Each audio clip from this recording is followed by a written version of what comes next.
Union bank of इंडियाच्या मौदा शाखेत आज ज्येष्ठ नागरिकांसाठी मार्गदर्शन शिबिराचे आयोजन करण्यात आले होते। या शिबिरात मोबाईलवर येणाऱ्या अज्ञात कॉल, OTP मागणारे संदेश तसेच ऑनलाईन फसवणुकीपासून सावधान राहण्याचे आवाहन मुख्य शाखेचे वरिष्ठ अधिकारी श्री खापरे यांनी केले।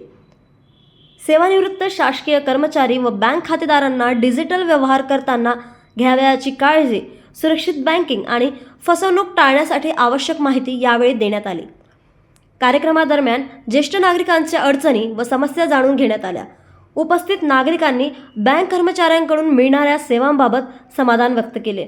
या कार्यक्रमाला गौरव गुजरकर, मिताली देवगिरीकर, बबिता बारसागडे, अमित निर्वाण, रुपाली खटवार, अश्विन जोड, अजय येणे, निशांत मोडघरे तसेच शाखेचे सर्व कर्मचारी उपस्थित होते। अल्पाहाराने कार्यक्रमाची सांगता करण्यात आली। या शिबिराला सेवानिवृत्त शासकीय कर्मचारी व ज्येष्ठ नागरिक मोठ्या संख्येने उपस्थित होते। न्यूज एक्सप्रेस करिता मोदावरून लक्ष्मण मदनकर यांची बातमी।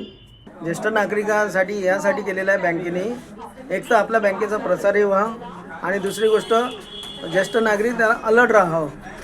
सायबर सिक्युरिटीसाठी बँकेने एक नवीन उद्यम काढलेला आहे। तर त्यासाठी ज्येष्ठ नागरिकांना अलर्ट करण्यासाठी हे केलेले आहे। तर त्यांनी कोणत्याही याच्यात बळी न पडा, OTP कोणाला देऊ नये, हेच माझी विनंती।